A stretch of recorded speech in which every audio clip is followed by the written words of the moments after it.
Bevor wir die Festung betreten, müssen wir an einen ganz besonderen Wächter vorbei. Seht ihr das steinerne Gesicht im Torbogen, das uns die Zunge ausstreckt?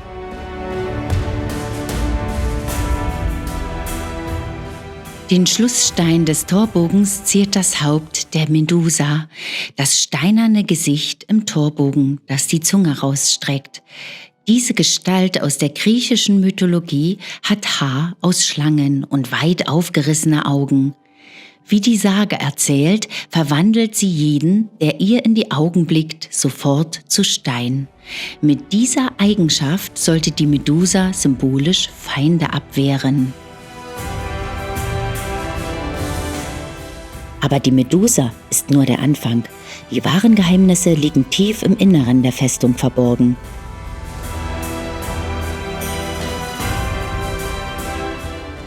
Die Festung Königstein gilt als uneinnehmbar, aber das stimmt nicht ganz. Es gab tatsächlich eine erfolgreiche Eroberung und die Geschichte dahinter ist dramatischer als jeder Hollywood-Film. Die einzige Eroberung des Königsteins erfolgte 1406 und steht im Zusammenhang mit der Dohnaschen Fehde. Damals standen sich der Burggraf Jeschke von Dohna, Hauptmann auf dem Königstein und Anhänger des böhmischen Königs Wenzel IV.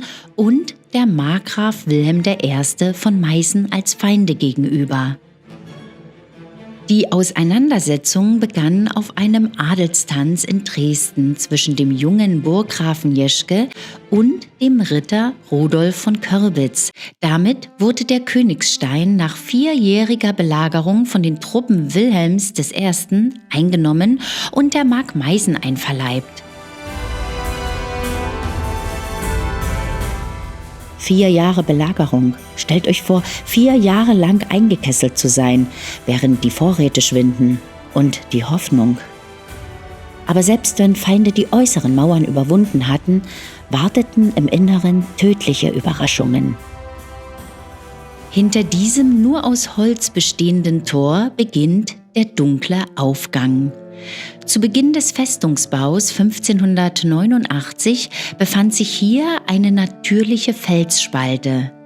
Sie wurde zu einer Rampe ausgehauen und darüber dann das zweifach geknickte Torhaus errichtet.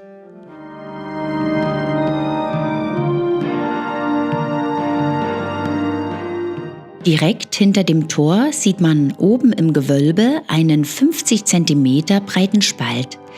Das ist die Steinschmeiße. Die Verteidiger konnten von dort Steine oder Handgranaten auf die Angreifer werfen, um ihnen das Eindringen in den dunklen Aufgang zu erschweren.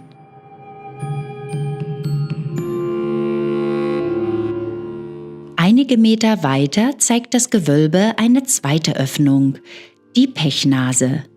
Heißes Pech, Öl oder kochendes Wasser sollte den Feind erneut aufhalten. Die Felswände rechts und links haben 2 ausgemeißelte Falze, in die im Kriegsfall Holzbalken eingeklemmt wurden. So entstand eine Barrikade als weitere Sperre. Stellt euch vor, ihr seid Angreifer und müsst durch diesen Tunnel. Über euch regnen Steine, heißes Öl und kochendes Wasser herab. Und das ist noch nicht alles. Aber die Festung Königstein war nicht nur Militärstützpunkt, sie war auch Schauplatz der legendärsten Feste des Barock.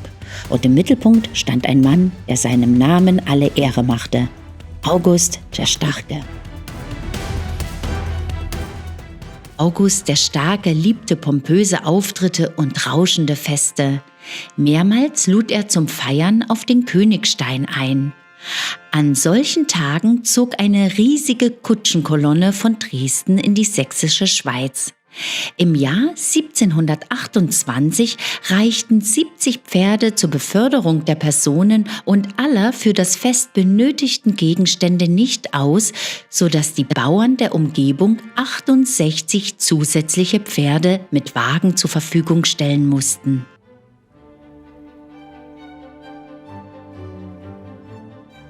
Da die Festung Königstein nicht darauf eingerichtet war, eine größere Gesellschaft zu empfangen, August der Starke aber auf die Annehmlichkeiten des höfischen Lebens nicht verzichten wollte, wurde so gut wie alles aus Dresden mitgebracht. Lebensmittel, Möbel, Geschirr, Besteck, Zelte, Tischdecken, Schirme, Nachtstühle und vieles mehr gelangten mit großem Aufwand auf das Felsplateau. Aber das wahre Highlight war das größte Weinfass der Welt und dahinter steckt eine Geschichte von Eifersucht, Konkurrenz und königlichem Größenwahn. Im Jahr 1674 ließ der regierende Landesherr Johann Georg II. Das Fass gegen ein noch größeres austauschen, das jetzt 223.500 Liter Wein aufnehmen konnte. Hintergrund dieser Aktion war ein Wettstreit mit Karl Ludwig, dem Kurfürst von der Pfalz, der in seinem Heidelberger Schloss ebenfalls ein riesiges Weinfass stehen hatte und voller Stolz behauptete, ein größeres gebe es nirgends auf der Welt.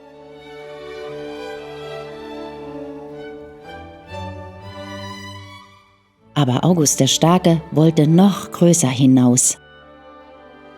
11 Meter hoch und mit 30 geschmiedeten, jeweils 7 Zentner schweren Reifen umgeben, beeindruckte das Fass bei seiner Fertigstellung 1725 schon wegen seiner enormen Ausmaße. Es war aus Eichenholz gefertigt. Zur Unterhaltung seiner Gäste ließ August der Starke im Johannissaal eine Personenwaage aufstellen, mit der er das Gewicht seiner Gäste überprüfen konnte. Die Zahlen wurden in einem historischen Wiegebuch vermerkt. Aber August der Starke hatte noch andere Überraschungen für seine Gäste. In der Friedrichsburg gab es eine technische Innovation, die selbst heute noch fasziniert.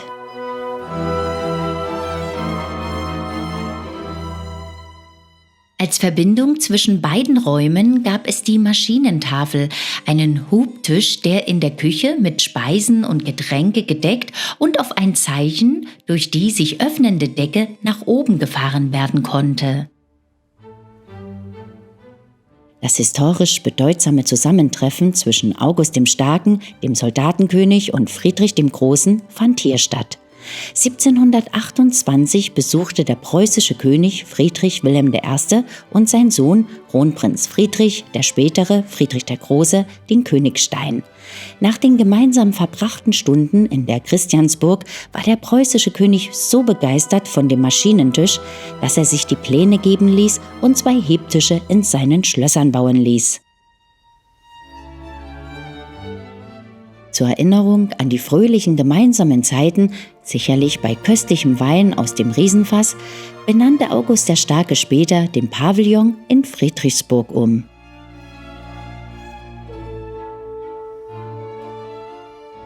Aber nicht alle Geschichten der Festung sind so glorreich. Manche sind einfach nur verrückt, wie die bekannteste Legende des Königsteins.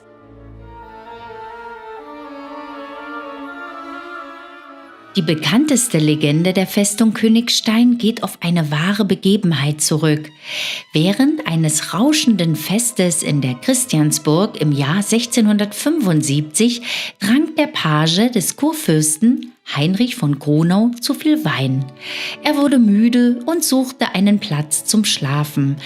Dabei geriet er im Erdgeschoss an eine Schießscharte, die damals noch bis zum Fußboden reichte, kroch hindurch und legte sich auf dem äußeren Fenstersims schlafen, ohne zu wissen, dass seine Füße über einem 40 Meter tiefen Abgrund hingen. Am nächsten Morgen entdeckten 2 Kanoniere ihn und meldeten die missliche Lage des Pagen dem Kurfürsten. Johann Georg II. Ließ den schlafenden Pagen mit Seilen sichern, damit er nicht abstürzen konnte, und weckte ihn dann mit Trommeln und Trompeten zur Belustigung der Hofgesellschaft auf. Seitdem wird der Mauervorsprung vor der ehemaligen Schießscharte das Pagenbett genannt. Aber die spektakulärste Geschichte der Festung ist die eines einfachen Handwerkers, der das Unmögliche wagte. Dies ist der sogenannte Abrazki-Kamin. In ihm bestieg im März 1848 der 18-jährige Schornsteinfegergeselle Sebastian Abrazki ohne jegliche Hilfsmittel im 3-stündigen Alleingang den Königstein. Abrazki stammte aus Marlis bei Oschatz in Mittelsachsen und befand sich auf Wanderschaft. Er kam an einem Sonnabendabend nach Königstein, um sich für den Montag als Arbeiter beim Bau der sächsisch-böhmischen Eisenbahn einstellen zu lassen. Am Sonntag wanderte Abrazki zur Festung. Da er keinen Einlass erhielt, lief er auf dem Patrouillenweg um den Königstein herum. An einer Stelle entdeckte der Schornsteinfeger 2 eng nebeneinander liegende Felspartien. Er schrieb: Am Anfang kletterte ich schnell und war schon ziemlich weit oben, als die Uhr in der Stadt 10 Uhr schlug. Kleine Büsche und Stachelbeersträucher waren hier und da emporgewachsen. Doch beim geringsten Versuch, sich daran festzuhalten, gaben sie nach und fielen in die Tiefe. Ich kletterte höher und höher, musste aber öfter anhalten, um Kraft zu sammeln. Die Spalte wird immer breiter. Nun kann ich sie nicht mehr überspannen und daher nicht weiterklettern. Die Brüstung wölbt sich über mir und ragt entsetzlich weit über den Fels hinaus, als ich mir vorgestellt hatte. Ein unüberwindliches Hindernis. Kalter Schweiß läuft mir über die Stirn. Mit letzter Kraft kletterte er über die Brustwehr und wurde vom Posten verhaftet. Es sollte die einzige erfolgreiche Erklimmung des Königsteins bleiben.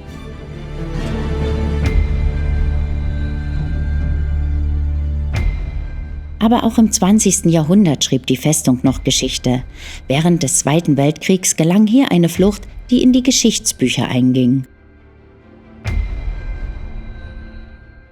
Henri Giraud gelingt als einzigem im Zweiten Weltkrieg die Flucht aus dem Offiziersgefangenenlager in die neutrale Schweiz. Am 19. Mai 1940 wird der Armeegeneral und Mitglied des Obersten Kriegsrates Henri Giraud gefangen genommen. Er sammelte Bindfäden aus Lebensmittelpaketen, die ihm seine Frau schickte, und webte sie zu einem Seil. Dieses verstärkte er mit 50 Metern Telefondraht, den seine Frau ebenfalls ins Lager schmuggeln konnte. Im Lager organisierte er sich Zivilkleidung und einen Fahrplan für ganz Deutschland. Durch den Verkauf von Schokolade und Zigaretten soll er beachtliche 800 Reichsmark verdient haben. Am 17. April 1942 seilte sich der General von den Klippen der Bergfestung ab. Das Abseilen verlief überraschend gut. Seine Flucht blieb stundenlang unentdeckt, weil die Gefangenen nur einmal täglich am Abend gezählt wurden. Um Verfolger abzuschütteln, fuhr er kreuz und quer durch ganz Deutschland mit der Bahn. Bei Kontrollen fiel er nicht auf, weil er seinen markanten Schnurrbart abrasiert hatte und die ultimative Tarnung trug, einen Tiroler Hut.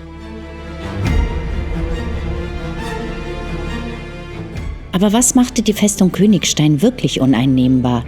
Es war nicht nur die Lage, nicht nur die Mauern, es war das Herz der Festung, der Brunnen.